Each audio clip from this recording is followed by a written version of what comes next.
حدث بادئ اطلاق النيران سقط على اثرها احد المصابين، توفى بعد ذلك عقب نقله المستشفى، وهناك مصاب اخر ما زال على قيد الحياه.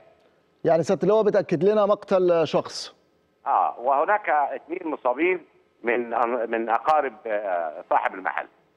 ده بالنسبه للفيوم.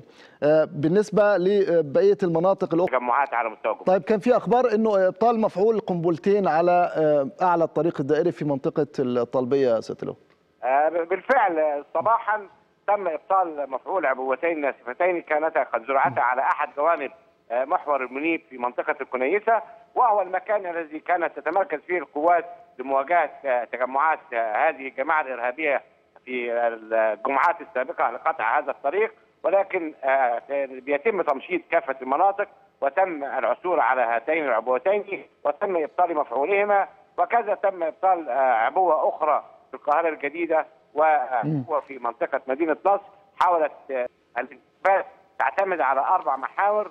المحور الاول تامين المقار واللجان بعدد من الضباط والافراد، المحور الثاني تامين الاعماق المحيطه بعدد من رجال الشرطه السريين ضباطا وافرادا، وكذلك تامين الطرق والمحاور المؤديه الى القار، بالاضافه الى تامين المنشات الهامه والحيويه سواء المنشات الشرطيه او السجون او المنشات الهامه في الدوله.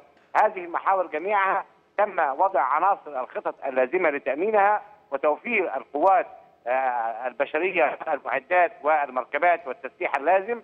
تم هناك دوريات واقوال امنيه لتأويل ما انا قلت تامين الطرق والمحاور، دي خطه احد عناصر الخطه. نعم. يتم تامينها من خلال مجموعات مسلحه ومجموعات سريعه الانتشار لنجله الاهداف، بالاضافه الى تمركزات للامن المركزي في قطاعات معينه وفي محافظ محدده بالتحرك لمواجهه اي عمليات او اي خروج عن القانون يتم مواجهته في حين. طيب ده بشكل عام، ماذا بخصوص سيناء؟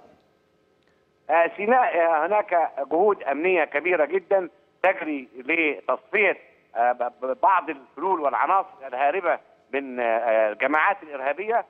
كان فجر اليوم هناك عمليات امنيه قويه اسفرت عن مقتل 6 من اخطر العناصر المنتميه لتنظيم بيت المقدس، وهي عناصر شديده الخطوره. الحمد لله وفقت الاجهزه. هل منهم شادي المناعي يا سياده اللواء؟